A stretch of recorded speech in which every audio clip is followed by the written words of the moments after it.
I think the audience would really gain an appreciation for understanding the background that led to you to where you are today. So could we start there and you could share that story with us? Absolutely. So my story with insomnia started almost 20 years ago, and it Mm. was kicked off by sort of a romantic upset, if you will. I'll spare you the details. But in any event, what it did was it triggered insomnia for me. And I had what is technically called sleep onset insomnia. And what that means in layman's terms is I couldn't fall asleep at night. It was just Mm. very, very difficult. I would lay awake most nights, an hour, 2 hours, waiting for sleep to come. It didn't come. After a few months, I got very frustrated with that situation. So I visited my primary care doctor and said, "Hey, doc, I can't sleep." And I was given Ambien, a prescription sleeping Mm. pill that I'm sure everyone here listening has heard about. Yep. And during that time of my life, I was a pharmaceutical sales rep. So the world of medications and that kind of thing, it was very normal to me. It was very like everyday kind of. So I didn't really question, should I take a pill? Shouldn't I? It was just sort of like, okay, doc says take a pill, I'll take a pill. Okay, we'll fix the problem. So I took the pills.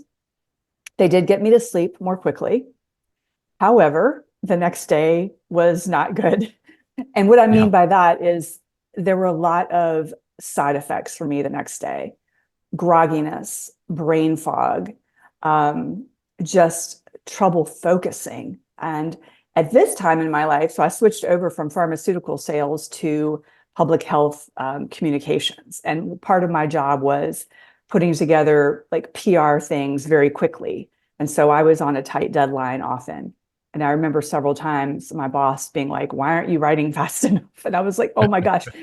So the brain fog really did affect my job performance. And but I continued to take the pills because I was scared, you know, of not being able to sleep. That's such a strong fear. And the whole side effect thing is actually extremely common. Just in learning more about sleeping pills, about 80% of people do have residual side effects the next day. In addition to the next day side effects, I did have some incidents, which you probably heard of before: sleep eating, eating food and not remembering in the morning, finding wrappers, in your kitchen. You're like, I did not eat that. Um, Fortunately, I never got behind the wheel. There have been incidents of that, and in 2019, actually, they put a black box warning on this class of Z drugs because of these incidents where people were hurting themselves and others. So I feel fortunate in that, there was not a massive fallout, from an accident or me hurting somebody else or myself, but it was it was stressful to have to deal with these side effects the next day. So fast forward 8 years into this whole process of taking the pills and the cycle. I met a guy who is now my husband, who you know.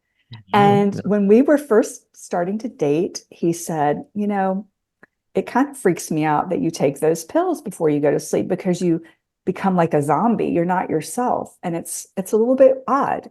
And I thought to myself, okay, yeah, this probably has to stop. So really, it was at that point that I got serious about stopping. Like I'd kind of flirted with the idea of stopping the pills before, but I just didn't really have the motivation to do it. But this got me kind of fired up, like I'm going to do it this time. So I did, but I didn't do it in the really correct way. So what I Mhm. did was I took myself off the pills.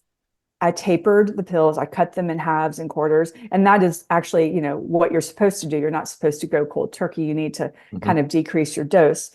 But I did it myself. So for people who are taking themselves off a medication like a sleeping pill, it's really important to consult with your prescribing provider because they can give you some guidance on how to do it. But I went rogue and I did it myself.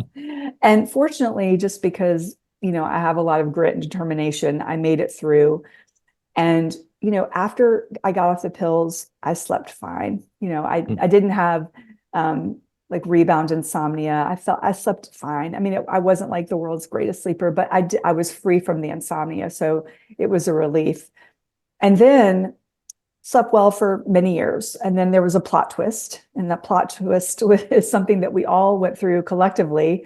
The early stages of the pandemic, Mm. early March 2020, think back on that time, everyone was like, what's going on? And so my sleep started to take a nosedive again. And I got concerned because I did not want to go down that whole route of full-blown insomnia. So I went to Dr. Google and started looking at sleep and how to fix sleep. And I got myself an Oura ring. And, in Mm. short order, I was able to get myself back on track. And I was very grateful. And I was so intrigued with what I was doing with the sleep stuff that I started to post on Facebook just organically, sharing what I was doing. And I came to find out around this time that a lot of other people in my circle were actually struggling with their sleep at this time. And they were like, this is a cool tip. So that got me really interested in the whole subject of sleep. And it was in late 2020 that I had this sort of like revelation, Morgan, you need to help people with sleep. You need to help women specifically, Mm. because 2 years before that, I had gone through a breast cancer diagnosis, whole other story. But what Mhm. that did for me is that really created this need to help women with their health, help live a more holistic lifestyle. And I didn't know how to do it at that point. And then when I discovered this world of sleep, it was just like all the stars aligned. And I was like, this is what I'm going to do. So 2020, it took a year to like study sleep, get certified in health coaching and sleep coaching. And then I started what I'm doing in 2021. So it was Mm. a really long and interesting and kind of up and down road to get where I am today. But that's my story. Well, it's a hero story, right? You went through it. You had this incredible challenge. I mean, a decade is such a long time. And it just goes to show the power of these things. As you said, there's a fear to getting off it once you start. And that's with any drug, right? But Yes. especially one, you think about it. I think we've all had those sleepless nights. You're up, your head's racing. Maybe you get up, you walk around, you know you're going to be tired. You're anxious about that. What's next day going to look like, Yeah. And then it's this vicious cycle. And so if that doesn't happen, you're going to be really tired, and hopefully you get to sleep, but then you're anxious about that again the next night. Yes. And this is so common. I feel like not enough people talk about this or brush it off as sort of just life. But then you Right. get into this cycle of either sleep, like staying up really late. So it's impacting a lot of people.